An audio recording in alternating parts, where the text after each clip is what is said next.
America और Iran के बीच जारी तनाव के बीच अब एक नई कूटनीतिक पहल सामने आई है जिसने पूरी दुनिया का ध्यान अपनी ओर खींच लिया है। अमेरिकी मीडिया रिपोर्ट्स के मुताबिक ओमान और कतर दोनों मुल्कों के बीच मध्यस्थ की भूमिका निभाते हुए एक ऐसा प्रस्ताव लेकर आए हैं जिससे हुर्मुज स्ट्रेट में सैन्य टकराव कम किया जा सके। इस प्रस्ताव में सुझाव दिया गया है कि होर्मुज जलडमरूमध्य के दोनों समुद्री रास्तों को अलग अलग सुरक्षा व्यवस्था के तहत चलाया जाए, यानी ओमान के जल क्षेत्र वाले दक्षिणी रास्ते को ईरानी हमलों से सुरक्षित रखा जाए, जबकि ईरान के जल क्षेत्र वाले उत्तरी रास्ते पर अमेरिका किसी तरह की नाकाबंदी या सैन्य हस्तक्षेप न करे। इसका मकसद यह है कि व्यापारिक जहाज बिना किसी खतरे के इस रास्ते से गुजर सके और दुनिया की तेल आपूर्ति सामान्य बनी रहे। फिलहाल यह सिर्फ एक प्रस्ताव है जिस पर अमेरिका और ईरान की अंतिम सहमति मिलनी बाकी है। यह पहल ऐसे समय में सामने आई है जब अमेरिका और ईरान के बीच तनाव अपने चरम पर है। पिछले कुछ दिनों में दोनों मुल्कों के बीच सैन्य कार्रवाई तेज हुई है और होर्मुज स्ट्रेट को लेकर भी चिंताएं बढ़ गई है। दुनिया भर में इस बात को लेकर चिंता है कि अगर इस समुद्री रास्ते पर संघर्ष बढ़ा, इसे बंद किया गया तो सबसे पहले तेल की सप्लाई प्रभावित होगी और इसका असर पेट्रोल डीजल की कीमतों से लेकर वैश्विक व्यापार और महंगाई तक पर पड़ सकता है। इस प्रस्ताव की बड़ी बातों की बात करें तो दो अलग अलग समुद्री रास्तों का इस्तेमाल का सुझाव दिया गया है। ओमान और कतर दोनों मुल्कों के बीच मध्यस्थ की भूमिका निभा रहे हैं।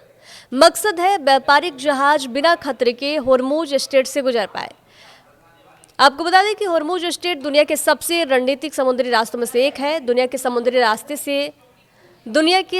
रास्ते से होने वाले कच्चे तेल के कारोबार का लगभग 5वां हिस्सा इसी रास्ते से गुजरता है। इसलिए जब भी इस इलाके में तनाव बढ़ता है, उसका असर सबसे पहले तेल की कीमतों, समुद्री व्यापार, बीमा लागत और वैश्विक अर्थव्यवस्था पर दिखाई देता है। ऐसे में ओमान और कतर की ये पहल सिर्फ दो मुल्कों के बीच समझौते की कोशिश नहीं है, बल्कि पूरी दुनिया की अर्थव्यवस्थाओं को बड़े संकट से बचाने की कोशिश भी मानी जा रही है। इसलिए इस प्रस्ताव पर पूरी दुनिया की नजरें हैं। नए प्रस्ताव में क्या कहा गया है? आपको बता दें कि ओमान और कतर का प्रस्ताव अमेरिका ईरान के विवाद के बीच का रास्ता है। इसके तहत दक्षिणी समुद्री मार्ग जो ओमान के समुद्री क्षेत्र में आता है, वहां ईरान किसी तरह की सैन्य कार्रवाई नहीं करेगा। वही उत्तरी मार्ग जो ईरान के समुद्री क्षेत्र से जुड़ा है, वहां अमेरिका अपनी सैन्य नाकाबंदी या हस्तक्षेप से दूरी बनाए रखेगा। आसान भाषा में आपको समझाएं तो दोनों मुल्कों को अपने अपने प्रभाव वाले हिस्सों तक सीमित रहने का सुझाव दिया गया है ताकि व्यापारिक जहाज बिना किसी डर के होर्मुज स्ट्रेट से गुजर पाए। क्या यह योजना सफल हो पाएगी? बता दें कि इस सवाल का जवाब आसान नहीं है। यह प्रस्ताव अभी शुरुआती स्तर पर है और इसे लागू करने के लिए अमेरिका और ईरान दोनों की सहमति जरूरी होगी। सबसे बड़ी चुनौती दोनों मुल्कों के बीच भरोसे की कमी है। पिछले कई सालों से दोनों एक दूसरे पर समझौते तोड़ने और तनाव बढ़ाने के आरोप भी लगाते रहे हैं। ऐसे में अगर कोई नई सैन्य घटना होती है तो यह पूरी तरह प्रभावित हो सकती है। हालांकि ओमान पहले भी अमेरिका और ईरान के बीच बातचीत कराने में अहम भूमिका निभा चुका है, इसलिए इस बार भी उससे सकारात्मक उम्मीदें जताई जा रही हैं। अमेरिका ईरान में विवाद क्यों है? ईरान लंबे समय से कहता रहा है कि अगर उसके तेल निर्यात पर रोक लगाई गई या उस पर बड़ा हमला हुआ तो वह होर्मुज स्ट्रेट में जहाज़ों की आवाजाही रोक सकता है। दूसरी तरफ अमेरिका इस समुद्री रास्ते को खुला रखने के लिए अपने युद्धपोत और नौसैनिक बल तैनात रखता है। हाल के सैन्य तनाव के बाद दोनों मुल्कों के बीच टकराव का खतरा और बढ़ गया है। यही वजह है कि दुनिया को डर है कि कहीं यह विवाद होर्मुज स्ट्रेट तक ना पहुंच जाए। अमेरिका और ईरान के बीच कई दिनों से हमले जारी है। अमेरिका लगातार ईरान के ठिकानों पर बमबारी कर रहा है, जबकि ईरान भी अमेरिकी ठिकानों और हितों पर जवाबी हमले कर रहा है। बता दें कि भारत अपनी ज़रूरत का बड़ा हिस्सा कच्चे तेल के आयात से पूरा करता है और इसका काफ़ी हिस्सा खाड़ी मुल्कों से आता है। यह तेल होर्मुज स्ट्रेट के रास्ते ही भारत पहुंचता है। अगर इस समुद्री मार्ग पर तनाव कम होता है और जहाज़ों की आवाजाही सामान्य रहती है तो भारत के लिए तेल की सप्लाई सुरक्षित होगी। इससे तेल की कीमतों में अचानक बढ़ोतरी की आशंका भी कम हो सकती है। लेकिन अगर समझौता नहीं होता है और संघर्ष बढ़ता है तो इसका असर भारत के आयात, पेट्रोल डीजल की कीमतों और महंगाई पर भी पड़ सकता है। होर्मुज स्ट्रेट क्यों खास है? आपको बता दें कि होर्मुज स्ट्रेट फारस की खाड़ी और अरब सागर को जोड़ने वाला एक संकरा समुद्री रास्ता है। सऊदी अरब, इराक, कुवैत, संयुक्त अरब अमीरात और कतर जैसे बड़े तेल उत्पादक मुल्कों का ज़्यादातर कच्चा तेल और गैस इसी रास्ते से दुनिया के अलग अलग मुल्कों तक पहुँचता है। दुनिया के समुद्री रास्ते से होने वाले काले व्यापार का करीब 20% हिस्सा इसी मार्ग से गुजरता है। बता दें कि भारत, चीन, जापान और दक्षिण कोरिया जैसे मुल्क भी अपनी ऊर्जा जरूरतों के लिए इस रास्ते पर काफ़ी हद तक निर्भर है। यही वजह है कि होर्मुज स्ट्रेट को दुनिया की ऊर्जा का लाइफलाइन भी कहा जाता है। मशरिक़ वस्ता इस वक्त अपनी जदीद तारीख के एक निहायत हसास दौर से गुजर रहा है। एक तरफ अमेरिका खित्ते में अपने फौजी अड्डों और इत्तेहादियों के जरिए असर व रसूख बरकरार रखने की कोशिश कर रहा है, जबकि दूसरी जानिब ईरान अपने इलाकाई असर को बढ़ाने और अमरीकी मौजूदगी को चैलेंज करने की हिकमत अमली पर अमल पैरा है।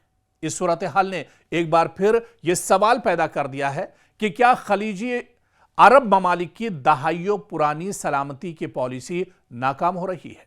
बाज जानकार सख्त अल्फाज में कहते हैं कि खलीजी ममालिक न तो अमेरिका की मुकम्मल सिक्योरिटी जमानत हासिल कर सके और न ही ईरान के साथ ऐसा एतमाद कायम कर सके जो उन्हें बड़े तसादुम से महफूज रखता, यानी न खुदा ही मिला और न विसाले सनम। आप देखिए कि 1979 के ईरानी इनकलाब और फिर खलीजी जंगों के बाद सऊदी अरब, बहरीन, कतर, कुवैत और मुत्तहिदा अरब अमारात जैसे ममालिक ने अपनी सलामती के लिए बड़ी हद तक अमेरिका पर इन्हिसार किया, जिसकी वजह से खित्ते में अमरीकी फौजी अड्डे कायम हुए, जदीद अमरीकी हथियार खरीदे गए, दिफाई मुआहदे किए गए, फजाई दिफा के लिए पैट्रियट और दीगर जदीद निज़ाम नस्ब किए गए। और इस हिकमत अमली का मकसद ईरान समेत किसी भी बैरूनी खतरे का दरअसल मुकाबला करना था। अरब ममालिक को ईरान से बहुत बड़ा खतरा था, लेकिन इस बीच आप देखिए कि गुज़िश्ता चंद बरसों में ईरान के मिसाइल और ड्रोन प्रोग्राम में नुमाया पेशरफ्त भी देखने को मिली।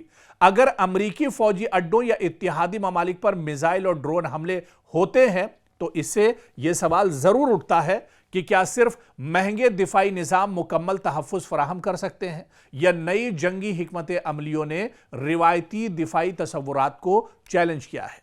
इसी तनाजुर में अमरीकी दिफाई अखराजात, पैट्रियट मिसाइलों की किल्लत और कम लागत वाले दिफाई निज़ामों पर भी बहस तेज होती दिखाई दे रही है।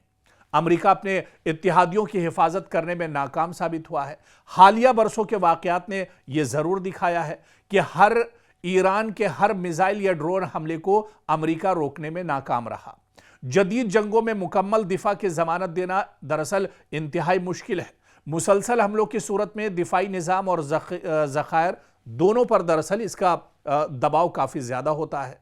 और फिर आप देखिए कि दिलचस्प बात यह है कि हालिया बरसों में कई खलीजी ममालिक ने ईरान के साथ ताल्लुकात बेहतर बनाने की कोशिश भी की है। मिसाल के तौर पर सऊदी अरब और ईरान ने सिफारती ताल्लुकात बहाल किए। मुत्तहिदा अरब अमारात ने भी सिफारती रवाबित में बेहतरी लाई। खलीजी ममालिक ने कई मौके पर बराह रास्त तसादुम से गुरेज की पॉलिसी भी अपनाई। और इससे जाहिर होता है कि अरब ममालिक सिर्फ अमेरिका पर इन्हिसार नहीं कर रहे हैं, बल्कि सिफारतकारी के जरिए भी खतरात को कम करने की कोशिश कर रहे हैं।